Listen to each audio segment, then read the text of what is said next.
Signal gasoline. Let every traffic signal remind you you do go farther with Signal. Yes, you do go farther with Signal.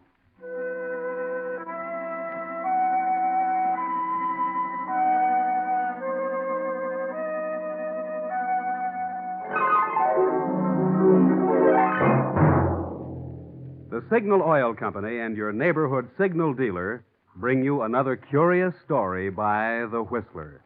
Tonight, Gateway to Danger.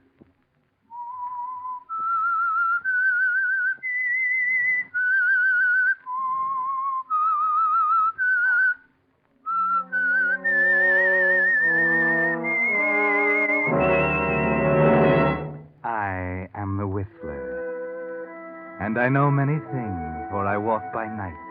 I know many strange tales hidden in the hearts of men and women who have stepped into the shadows. Yes, I know the nameless terrors of which they dare not speak.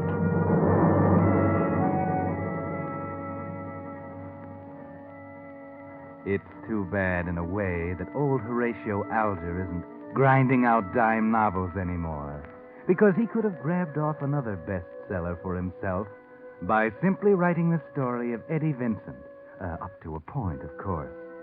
For Eddie was a real rags-to-riches success story, born in a charity ward, selling papers on the streets while the other kids were playing ball and going to the movies. Yes, he came from the wrong side of the tracks, but from the first, everyone knew he was going places. The only trouble was that he didn't care how, so long as he got there. There were mumblings in the senior class at high school when he picked off the prize scholarship to college, the same mumblings that echoed through the anterooms later in law school. But no matter, Eddie Vincent had arrived, right-hand man to the district attorney. Yes, it was a thrill at first, sitting in with Ryan on all the big cases.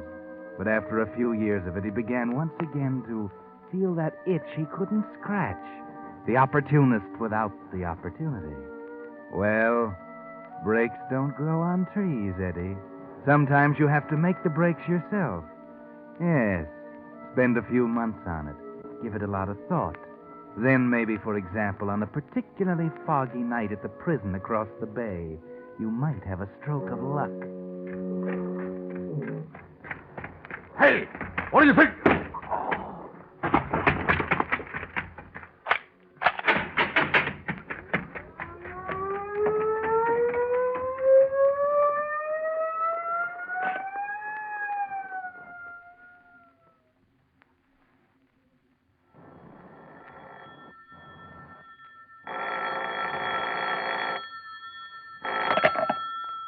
District Attorney Ryan. Yes? What? When? I see. Tell the warden I'll see him as soon as I can. Oh, Eddie? Yeah? Warden Campbell is on his way here. Warden Campbell? Yes, Bugsy Malone just escaped from prison 5 hours ago, about 3 in the morning. Check with headquarters and tell Lieutenant Connolly I want a detail of 5 men. Yes, sir. 5 men. Where do you want them assigned? Well, tell Sergeant Gregg to put a man at every entrance to the building. No one is to be admitted without appointment. Call me if there are any questions. You're being pretty careful, Chief. Yes, I know. Maybe I'm flattering myself, Eddie. He's probably forgotten all about me by now. Malone? Yeah. Let's see, it's more than 10 years since I last saw him. I had your job then, and Bugsy Malone almost lost it for me. Oh, I guess you don't remember. I think I remember the headlines. He had a protection racket or something? Yes, and we never could pin him down. He's the cleverest criminal I ever tackled. We never would have nailed him except for one bad mistake. Oh? What was that? He figured he could beat any kind of a rap, even murder. It finally got so he didn't stop at breaking windows and tossing acid when his customers refused to pay up. I see. But before we were through, we had him on 5 first-degree counts. Huh. A 6th-grade schoolboy could have pulled a death sentence out of the average jury. That's what almost lost me my job. What? I sold out, you see. You did what? There was nothing else to do. Malone had this whole town terrified, including the jury. So I sold out for manslaughter. 15 years. He's tried to escape twice, and that got him 10 more. A guy like that ought to know better. I don't know. Looks like he made it this time, just as he promised. He promised. Eddie, I didn't get those guards over here to play pinochle. No, Malone's too well known to hide out very long. He knows it. He's just hoping it's long enough. Long enough for what, Chief? Long enough to keep his promise to put a bullet through my head.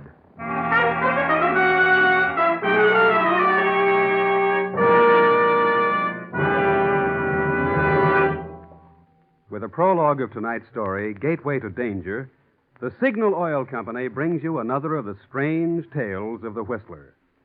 Now, before the story continues, here are two timely tips for making your ration gasoline go farther.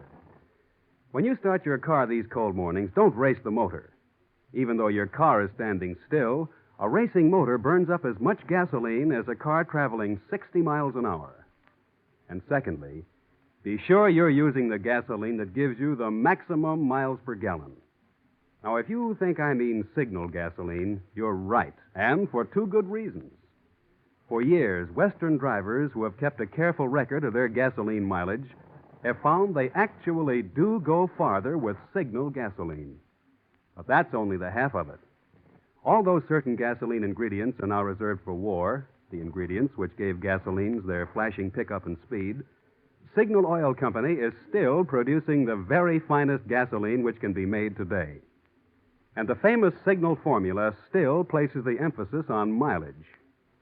Since the only way you can get in extra miles of driving today is to get the most miles possible from every ration gallon, you really owe it to yourself to give Signal gasoline a trial. Invest your next ration coupons with your neighborhood Signal dealer and see if you don't agree with thousands of Western drivers who say you do go farther with Signal gasoline. And now, back to the Whistler.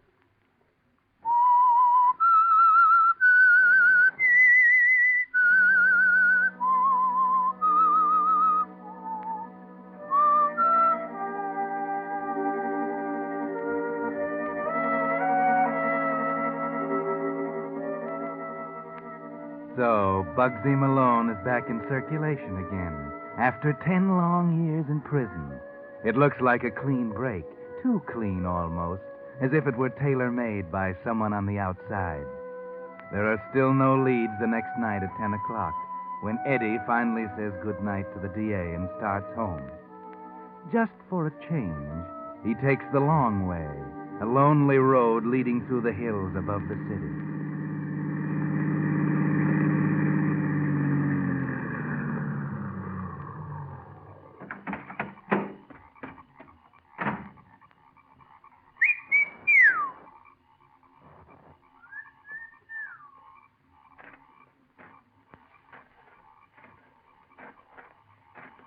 Okay.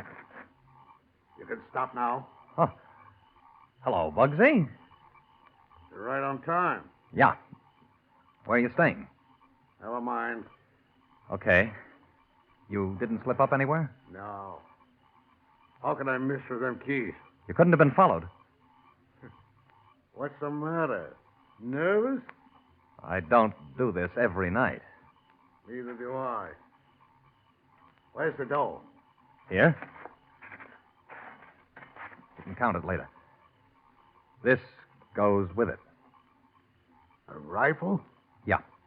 With a telescopic sight. I don't get it. What do I want? You're still interested in Mr. Ryan, aren't you? What's that got to do Listen. with... He lives in Shelton. Now, don't give me that. I know where he lives. Mm-hmm. So you're planning to walk into the Sterling Hotel and introduce yourself to the dozen or so cops in front of his apartment? Well, I don't He know. has a house in Shelton, about 50 miles south of town. He's going there this weekend, on Friday night. And no one knows it except me. Here's the address. It's on a hill, sort of an estate, with a wall around it, and a gate on the drive. He'll get there about 9 and stop at the gate. There are 2 big lights on either side of the gate. I still don't get the rifle. There's a hill right opposite the gate with trees on it. With that silencer and the scope, you can't miss. Oh. There's just one thing, Bugsy. You know the chance you're taking? Every cop in the state will be on your tail inside of an hour. It's still better than a pen. All you wanted was a chance. Now, if you slip up... Yeah, I know. It's strictly my own idea. You got rid of the keys? Yeah. Okay. It's your baby from here on. We won't see each other again. Unless Unless what? you get caught. And if you do, Bugsy, I'm going to hang you.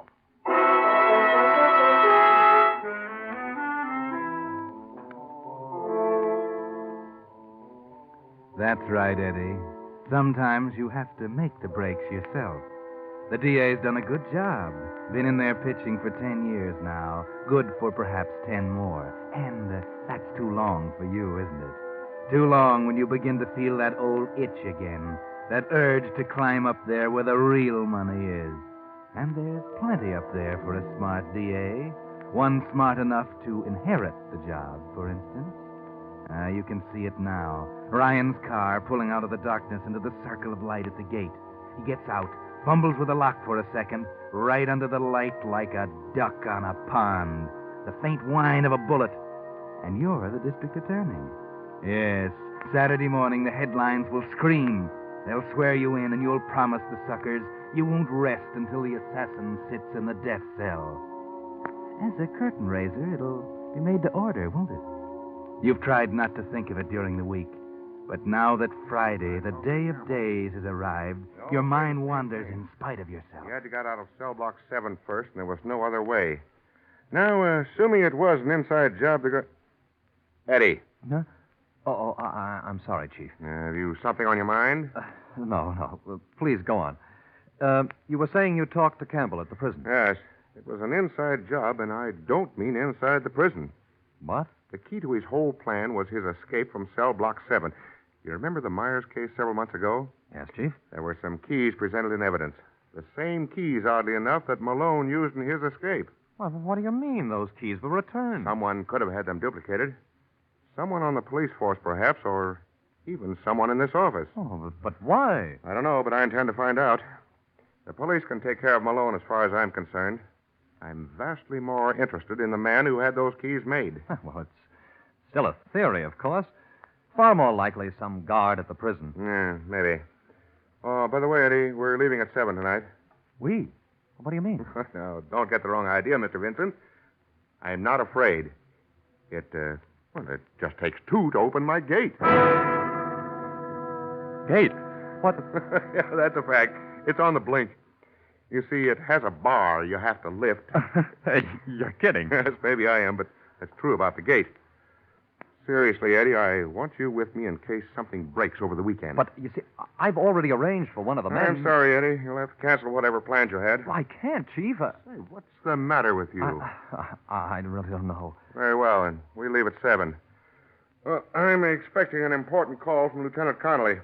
If he calls, tell him I'll be back late this afternoon. I'll tell Miss Quinn. Think I'll go out for a little lunch. Yeah, good idea. You look like you need it.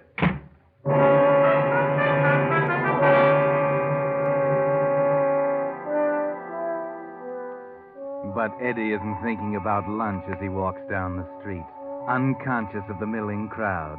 No, his mind is on other things. It's funny, isn't it, how you can spend 6 months building a beautiful house of cards, only to have them fall flat in a split second. That gate, of 1,000,000 gates in the world, that had to be the one it took 2 to open. What's the matter, Eddie?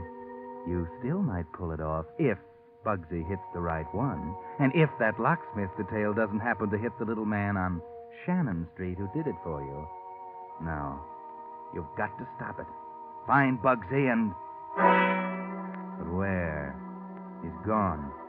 You said goodbye to him for good. It's too late. Got to be another one. Wait a minute. What about the car? That's it. Ryan's car, up in the public garage. Hello, George. Hello, Mr. Vincent. How's the garage business? Oh, okay. The DA's car in? Sure, second car down. There you are, Eddie. No one around. Take off the gas cap. Take out that pound of sugar you bought at the grocery store. Now the sugar goes in the gas tank.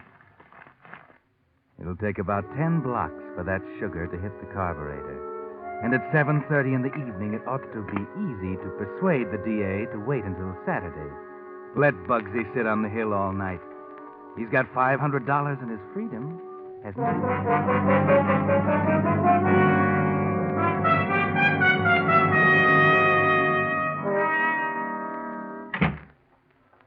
Conley called yet? No, not a word, Chief. Ah. Well, what time is it? 6. Well, I'll have to call him from down there. Come on, let's go. Oh, you may as well wait here, Chief. I'll go and pick up the car. My car's been in the shop for the last couple of days. Had to borrow one from the department. It's right outside. Come on, let's go.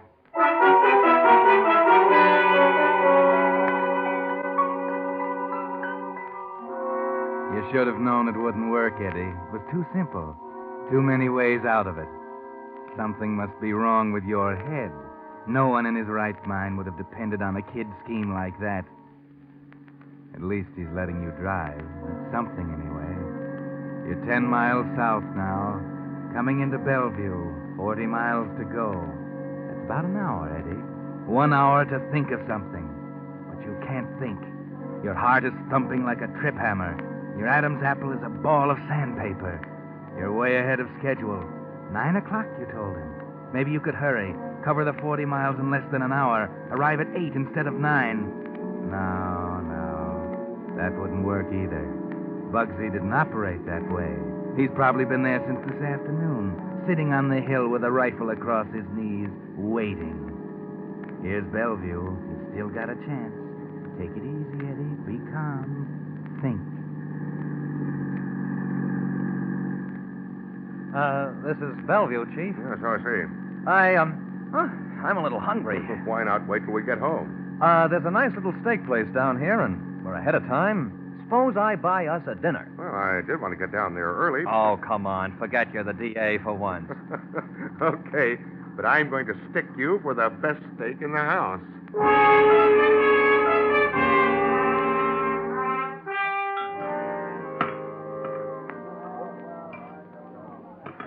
There you are, Mr. Ryan. I'll be back in just a second. Order me the next best steak in the house, will you? All right, Eddie. You have a better idea now. Thinking a little more clearly. Still have plenty of time. First, over to the drugstore across the street. Yes, there's a phone booth.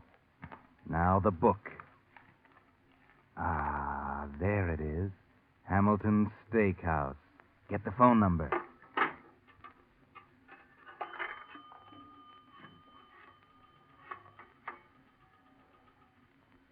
Hello? Hello, headquarters? Give me Lieutenant Connolly. Not there? Okay, Lieutenant McCrae, then. Hello, McCrae. This is Eddie Vincent. I'm having dinner with the DA in Bellevue. It's a place called Hamilton's Steakhouse. The phone is Washington 15401. Yeah, thought I'd let you know. Okay, got it? Yeah, we'll be here for a half hour at least. Right. Now, wait a couple of minutes, Eddie. Let it settle. That's it. Plenty of time. Okay, now.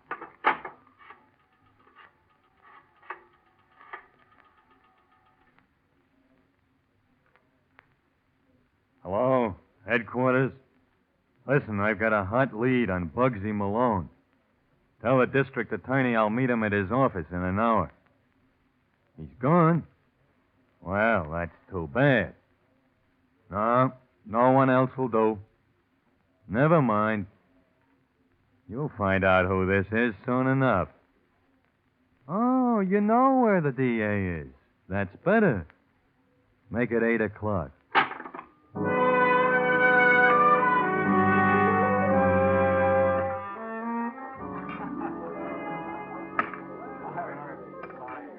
Well, Eddie, you took your time. Your steak's getting cold. Oh, I thought I'd better check with headquarters. Nothing doing yet.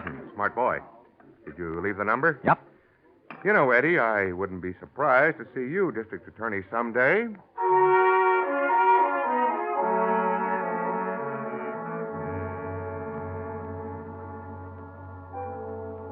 You're hoping that desk sergeant was as dumb as he usually is. It might be embarrassing if they traced that call. But it's 5 minutes now. 10 minutes. 15. What happened to them? Where's the call? He's finishing his pie now. There isn't much more time. Oh, I feel better, Eddie. Come on. You can finish that cigarette in the car. Oh, what about another cup of coffee? Oh, we'll have some when we get there. Oh, waitress, Yes, sir. how much do we owe? That'll be $3.85. No, this is mine, Chief. Thanks. Now you only owe me 6 lunches. Okay, let's get out of here. Oh, by the way, Eddie, I meant to ask you, why did you make that phone call across the street? Oh, we all do, sir. Huh? Our phone's been out of order all day.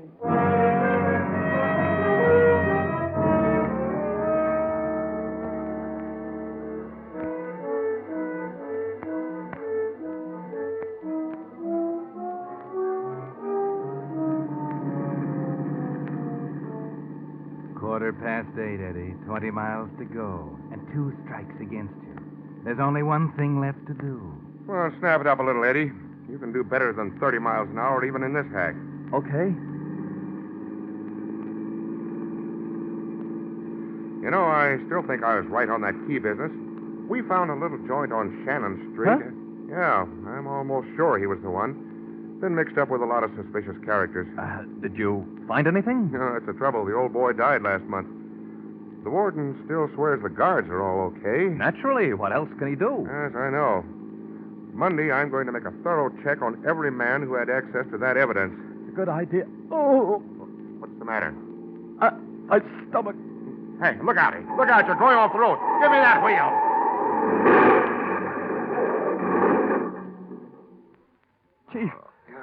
Chief, are you all right? Just my knee. I must have got a cramp or something. Hey, help me, will you? Yeah, sure. Gee, I'd better get you back to the city. I know. I'm okay. Here, take it easy. Yeah. Yeah, hold on there. That's right. Thanks. There you are. It's okay now. Be stiff in a minute, though. What about you? Huh? Oh, I don't know. Something seemed to grab me all of a sudden in my stomach. How about the car? Oh, it's not bad. I'll have it pulled out tomorrow. What's going on down there? Car off the road. Anybody hurt? No. Hey, I don't suppose you have anything for pulling us out of this ditch? Sure. Got a chain right here in back. Then you beat that for luck. But you don't suppose we can drive it? I Why mean, not? the car's... It's just eased over on the side. Yeah, but what about your knee? Oh, I'll take a hot bath when we get there. I can't get over our luck. A guy with chains. That would happen one time in 1,000. Yeah, 1 in 1,000.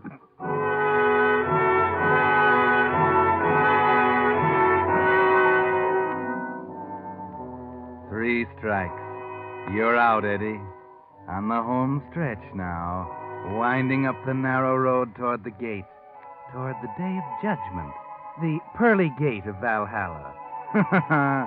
That's a laugh, isn't it? Maybe St. Peter will be there to give you a hand when you step into that circle of light. Okay, you can stop here.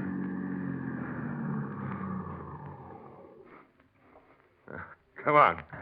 I'll show you how the Ryan Gate operates. What's the matter? You're as white as a sheet. I don't know. I guess it's my stomach. Oh, I'll fix you up when we get inside. I can't move. Come on, snap out of it, Vincent. You're acting like a baby. Oh, I'm not. Here, come on, I'll give you a hand. Thanks. There you are. Now, I'll go over behind that pillar and raise the bar. You go up there and pull the pin when I say so. No. Shut up.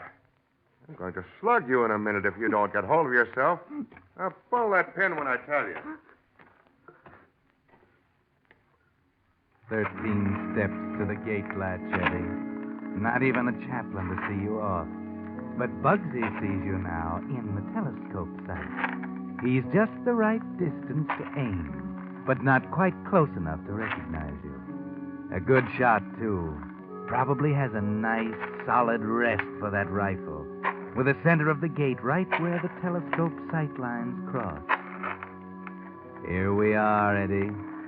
He's squeezing the trigger slowly now. 1 second more.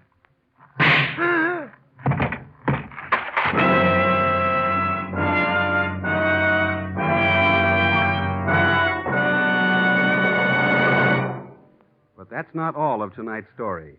The Whistler will return in just a moment with a strange ending of tonight's tale. Meantime, a word on that driving bugaboo you hear so much about, carbon. Just what is carbon? What causes it? And how does it affect your motor's performance? Well, so does carbon, soft carbon. Coal is another form of carbon, hard carbon. There's not a motor oil made that doesn't form some kind of carbon. But here's the important point. Many motor oils form hard carbon, the kind that causes knocking, overheating, loss of efficiency, and lowered gas mileage. That's why the new solvent refining method used in making pure paraffin-based Signal 4-star motor oil is acclaimed one of today's greatest advances in motor lubrication. You see, because of solvent refining, Signal 4-star motor oil actually forms less carbon, far less by actual test than many leading brands. And because it's soft, soot-like carbon, it tends to blow out with exhaust gases, keeping your motor cleaner, running better. Today, when gas is rationed and motors have to last through the duration, this extra efficiency you get from a clean motor is more important to you than ever. More reason than ever for making your next oil change a change for the better. A change to solvent-refined Signal 4-star motor oil. And now, back to the Whistler.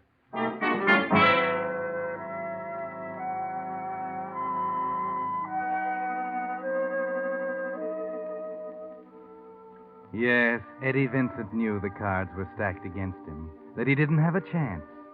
The gate that took two to open, the borrowed car, the telephone out of order as if someone did it on purpose, the desperate lunge into the ditch, only to have a car happen by just in time to keep him moving inexorably toward his appointment at the gate.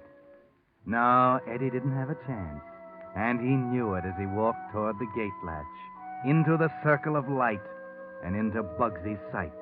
He was waiting for it, his mind frozen into a stupor, his legs moving like those of a mechanical robot. The sharp report, a blinding flash of light across his consciousness, a cold hand on his heart. That was all. District Attorney Ryan is still behind the stone pillar, working at the gate lever when...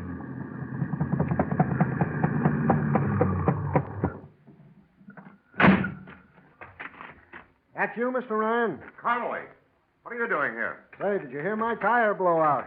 Scared me to death. What's the matter? That's Bugsy Malone. What? We cornered him this afternoon. I've been trying to get you since 8 o'clock. Well, where is he? In the morgue. He reached for a gun. Good. Hey, what's the matter with him? Who? Him. Good Lord, Eddie. Eddie! Passed out, huh? Passed out nothing. He's dead. He was sick. Did he hit his head or something? No, I don't know what happened. Must have been a heart attack. There isn't a mark on him.